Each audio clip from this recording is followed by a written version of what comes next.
Sentience. I can answer almost anything about breeding. Sentience that was a stretch for me, but I thought it was an important topic to talk about. So I can do my best if you have questions about that.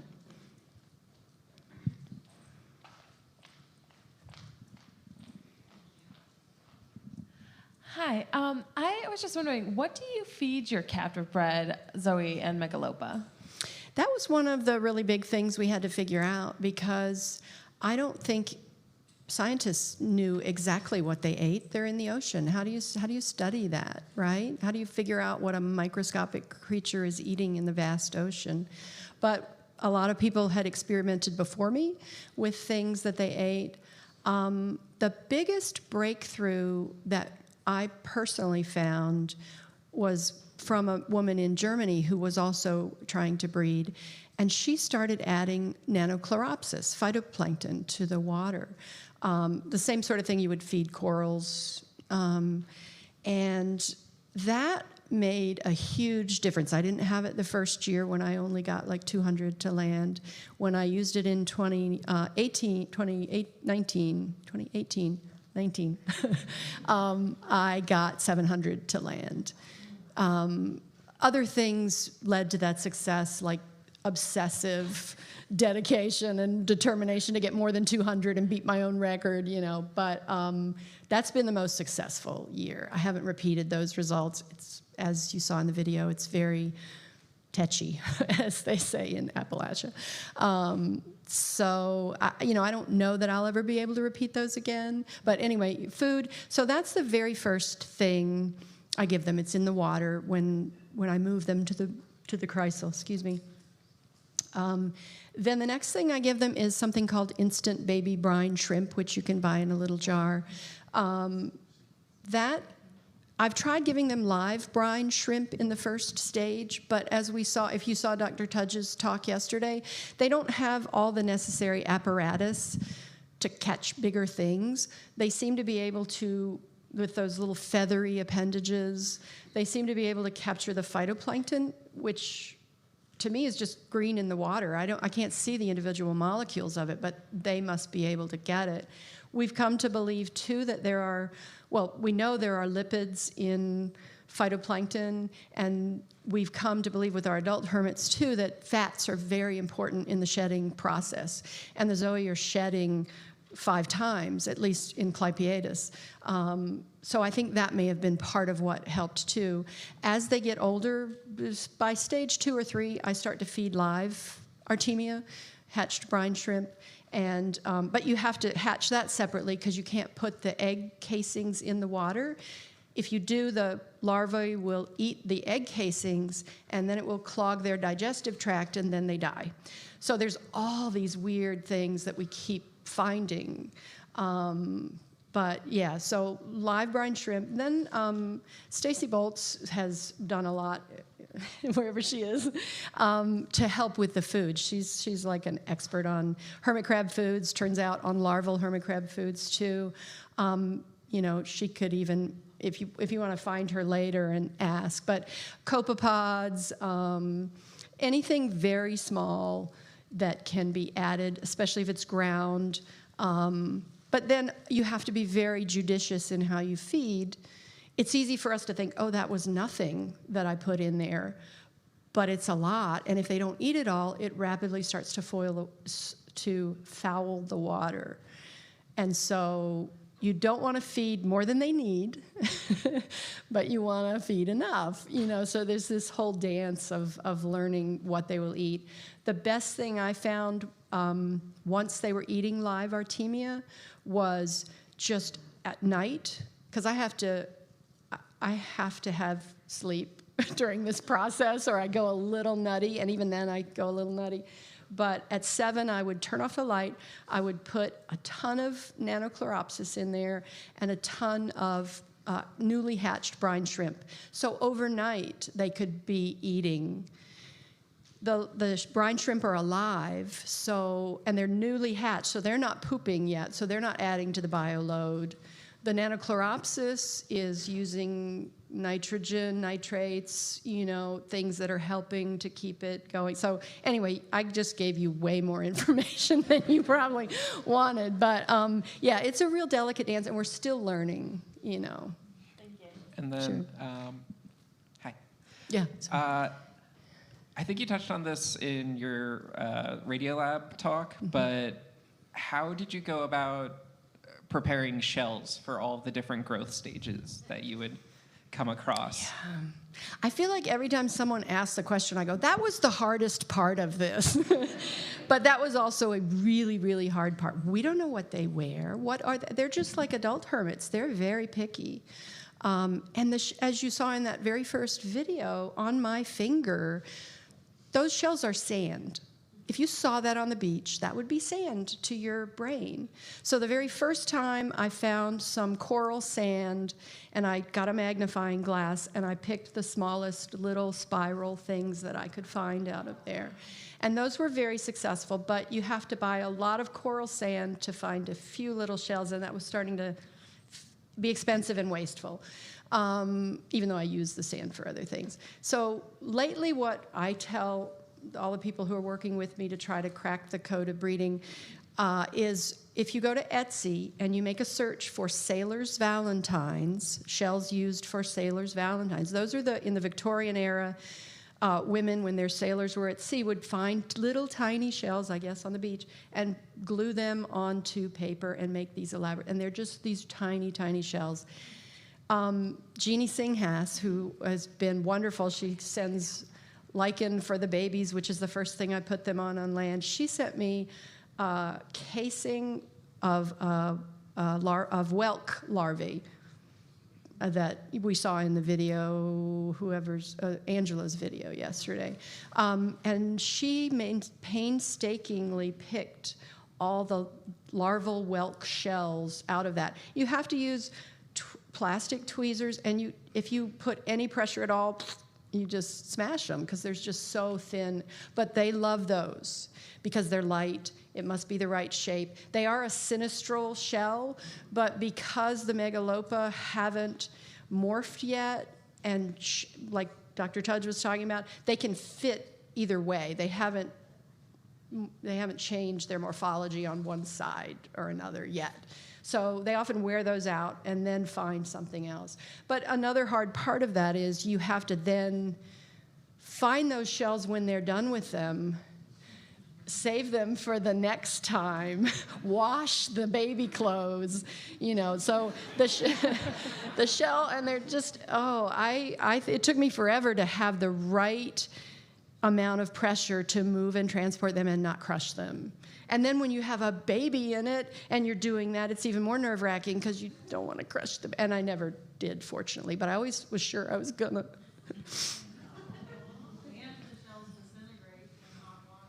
Yeah, I didn't ever boil them, but yeah, they will, or anything that's even slightly acidic because the calcium layer is so thin, the calcite or whatever it is. Colton Roth, who's joining us virtually, wants to know how many crabs normally reach adulthood for every female crab that gives birth to them. It's a great question. We don't know. They're not studied from birth because this whole process is taking place in the ocean, right? In my care, as I said, it's on a good event, it's 1%. If I understood the question right.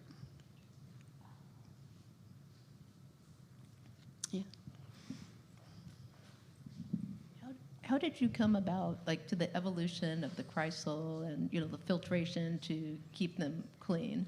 Yeah, a lot of that was done before me.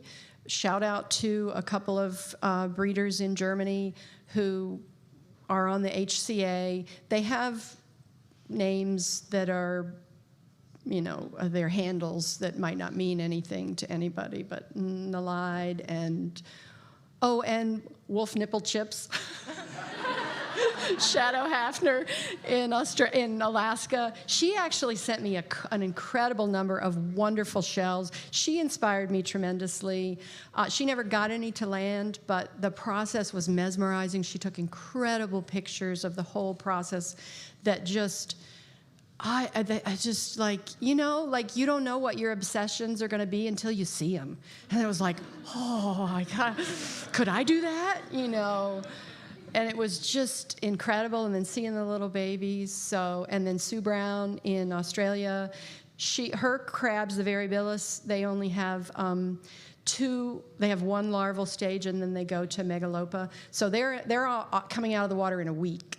And she did hers in mason jars, which was my first attempt, which didn't work for Clypeatus, but it was enough to excite me. So I tell people you don't have to have a good setup to give this a try. You just have to be really stubborn or whatever, really obsessive, or like to spend a lot of time alone in a room. But yeah, and if you like it, try it with something. If you think you'll like it, try it with something simple. You'll know pretty quickly whether you have the temperament to do it or not. And if you don't, you haven't spent that much. My first chrysal was a 10-gallon tank with a 5-gallon big plastic water jug cut and siliconed in there. So I had that circular motion, and I was hooked. And I have a much better one now. We're working with we're trying to get a filtered one, but that's complicated because each time the Zoe shed, 10,000 of them shedding, this little invisible version of themselves, that starts to foul the water quickly. That can't be filtered out without filtering the Zoe out and killing them. So at this stage in the game, which this is why we need more people breeding, because I have limitations. I'm doing my best, but new minds will help us progress. And right now what I'm doing with all those sheds is they shed like every 3 to 5 days. So I have a slight break in between.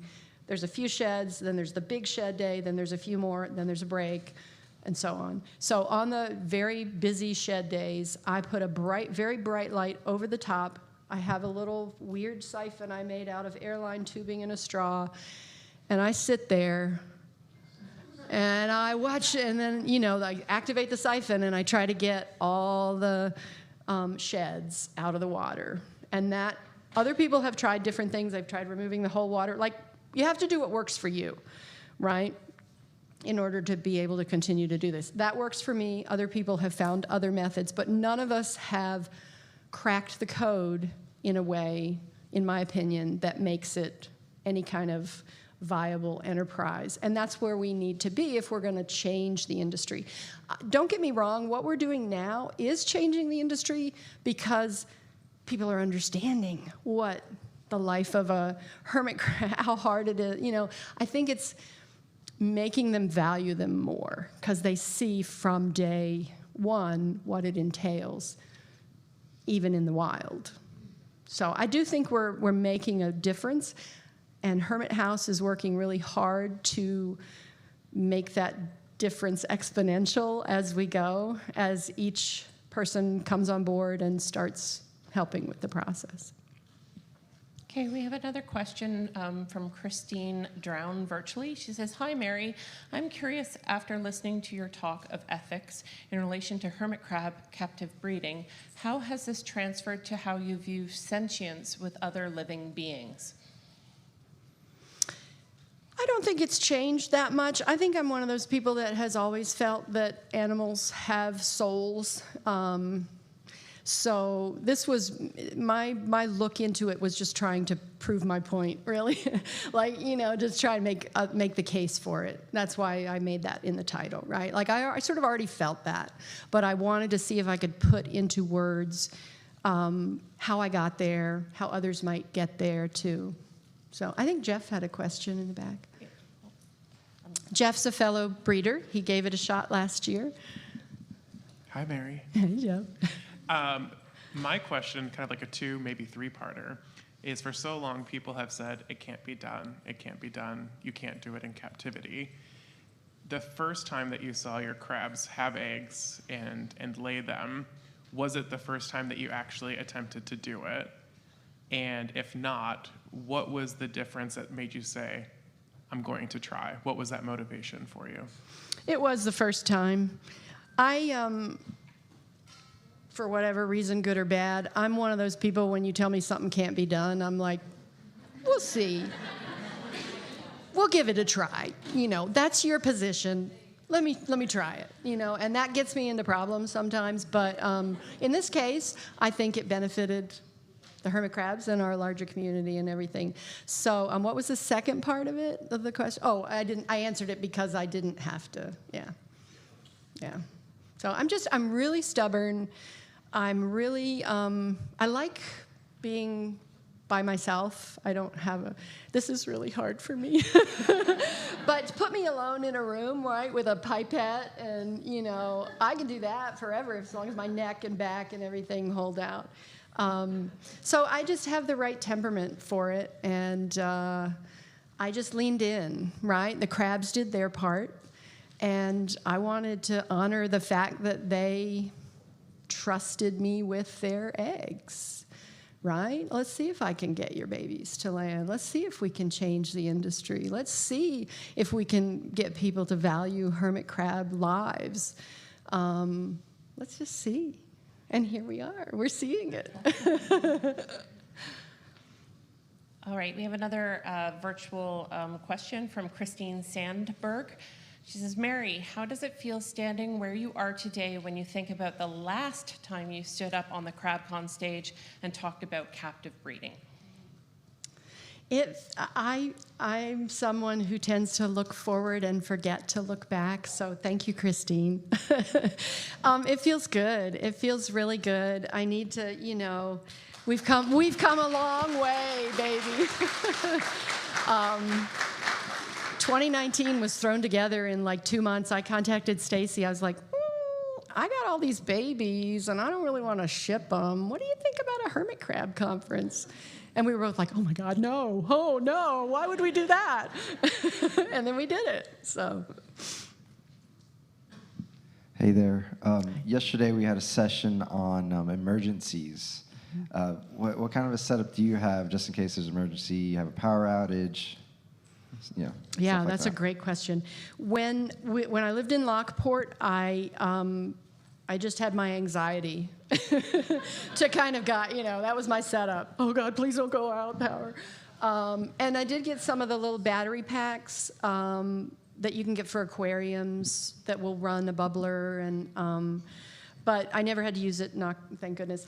Now I invested with. I'm constantly reinvesting whatever we make in the captive breeding, in the adoption donations, goes back into the program. And one of the things I invested in last year right after we moved, was a generator. That's not just for the Zoe, but definitely it is, because if the power goes out, you lose your heat, you lose your air, you lose everything, and they're just, But also for my breeding stock, which is a significant investment now, and they are good breeders, and I don't want to lose them. So it's for my whole house, but it covers the crab room. Yes, that shouldn't surprise many of you. I have a crab room.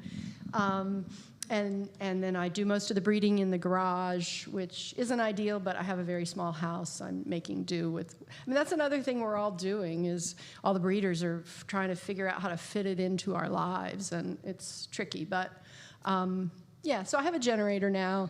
That's given me a lot of peace of mind. It's gas powered, and it's cut on a couple times when the power's gone out, so we're good. The question was, how many breeders do we actually have? If you want to go by Hermit House, which is how I'm doing it, because some people elected not to, or they stopped breeding or whatever. So we have 18. 5 have been successful. Is that right, Stacy? Stacy Bolts has been successful. Last year was her. Last year. And she really does deserve that applause, because she worked for years to get there, continuing to improve methods, continuing to try new foods. She sent me a whole bunch of foods last year that were great. So, yeah. Sue Brown has succeeded with Variabilis in Australia. Tiffany Bower has succeeded in Australia.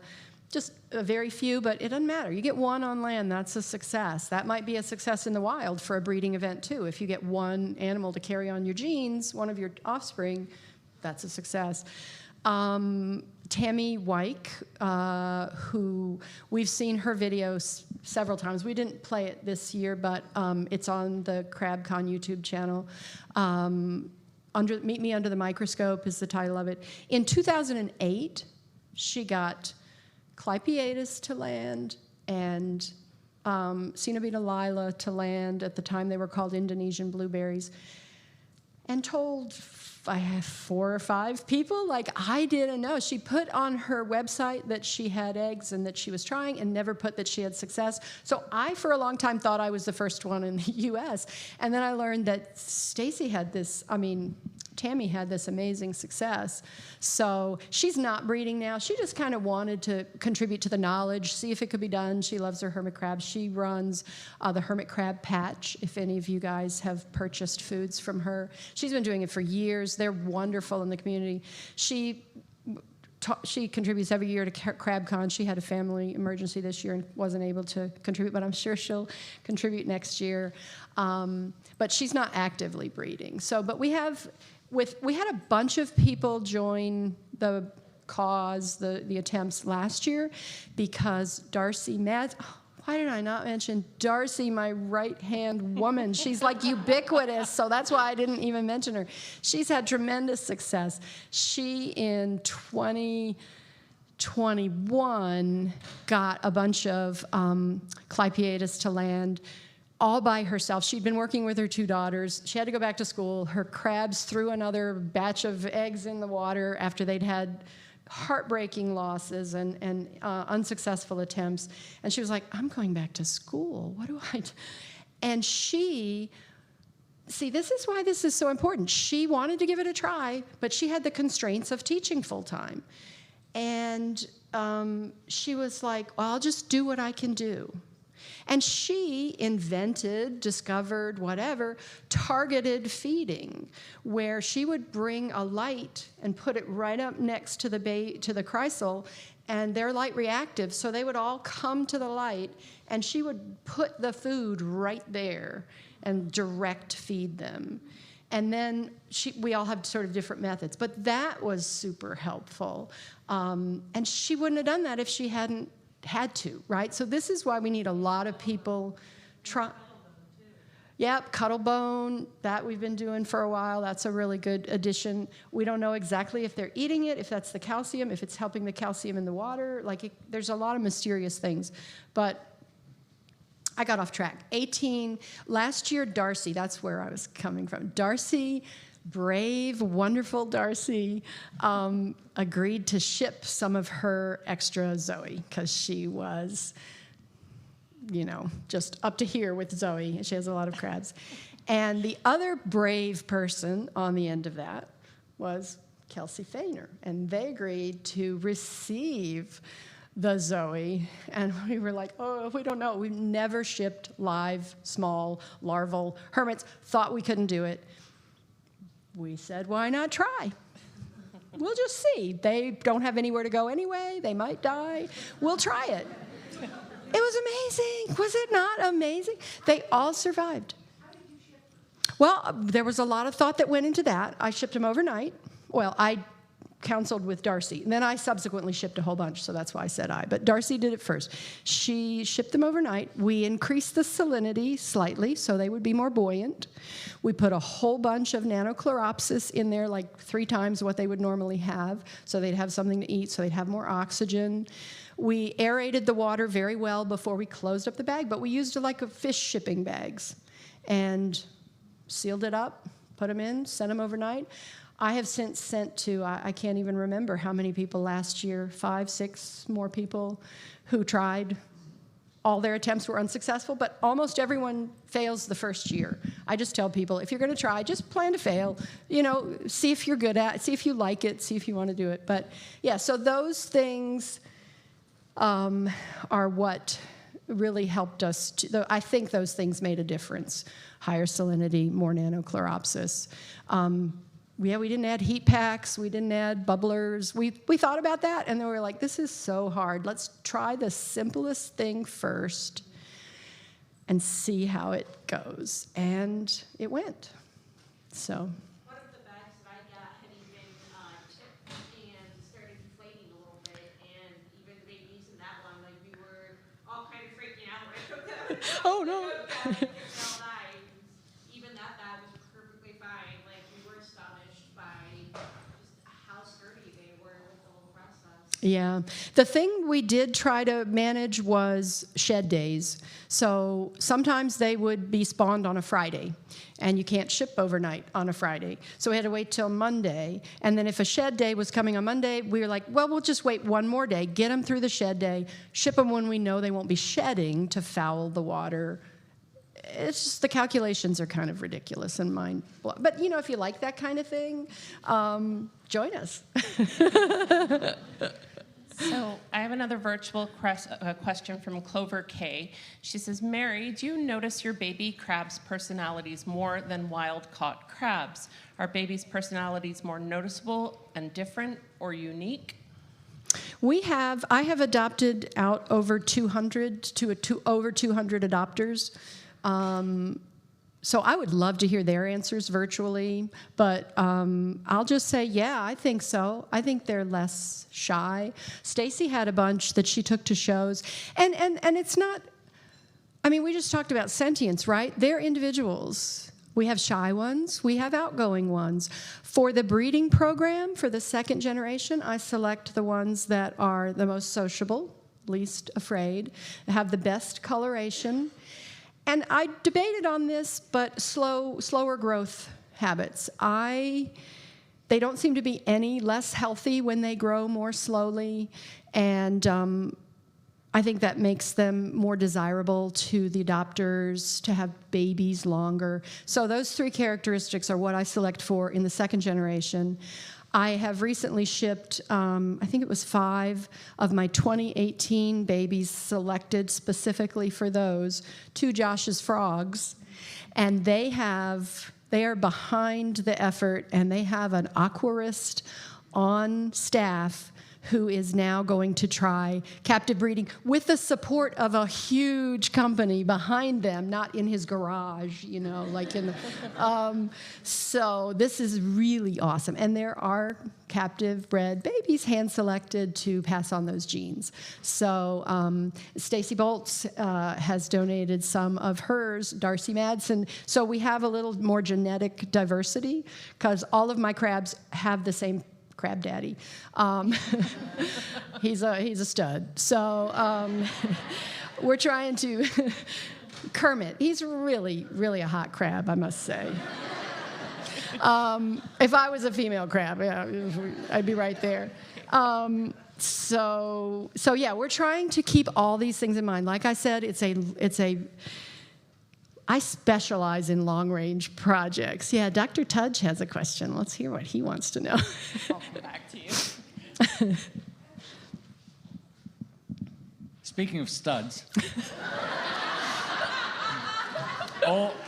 all captive breeding programs all over the world for all animals keep stud books and keep track of this sort of thing because genetics is really important, especially for endangered and vulnerable species and things like that. So I encourage you to make sure that you keep track of all of this information because if you're using the same stud, that's not good in the long term. Yeah. And so you need to make sure that you've got a variety of studs and that you're spreading it around. Now, it may not be a problem going forward, but keep that in mind. Yeah. All zoos, all breeding programs have international stud books for all of their animals so that you don't end up siring offspring from the same individual all over the world. Because genetic diversity is critical to survival of species. So yeah, this is why we need more people breeding. Yeah. Too, yeah. Stacy, did you have a question? Oh, okay. Yeah, I mean, I can stop at any time. I really can.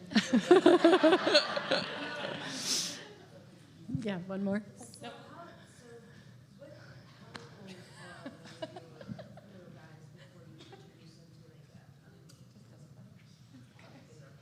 Yeah. So the question was, how old are the babies when they get introduced to a larger population? That's another thing we're finding out with captive breeding. Super interesting. I'll try to be fast. My first group of adopters were very carefully hand-selected so that we could track things like growth and coloration and behavior and whatever. And so they went out to different homes with slightly different care requirements, and they reported back on growth and things. And we noticed that a lot of them weren't growing. Some of them weren't thriving in the way that I thought they should be. And so I contacted them all and I said, would some of you like to move them in with, they were a year old at this point, would some of you like to move them in with your larger colony? And yes, a few did. And they were amazing. They're colony creatures, right? They weren't meant to be Lord of the Flies babies all together all the time, only babies. So when we moved them in with the larger ones, we saw the larger crabs were fascinated by the babies.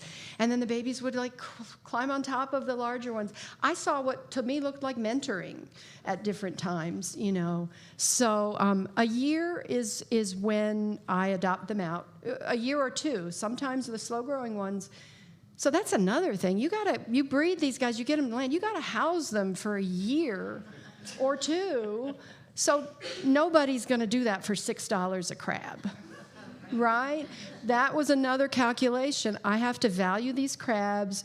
When I first did it, I was like, oh God, I think they should be $50 a crab. And I was like, that sounds like so much, it sounds so ridiculous, but it's not. But the whole reason for doing that was valuing them. Someone's only going to adopt them for that if they're going to take care of them. You know, it's not going to be a whim. It's not. So that's been a part of the calculation too. How do we value them? So anyway, a year to 2 years, I saw mating behavior. Again, it was almost like practice mating at 3 years. The females would kind of like let the little tiny males, okay, come on, you can just stroke my claw and see what we think, you know. And it was real. They let the males guard them, which was really kind of cute. No actual mating occurred, but there seemed to be like practice mating at 3 years. At 4 years, I saw actual mating. I've had what I believe is a second generation. Unfortunately, my crabs tend to spawn in multiples. So I know there were some captive bred second generation in the big spawn, but I had no way to. I just have limitations. I have a small house. I have a patient husband.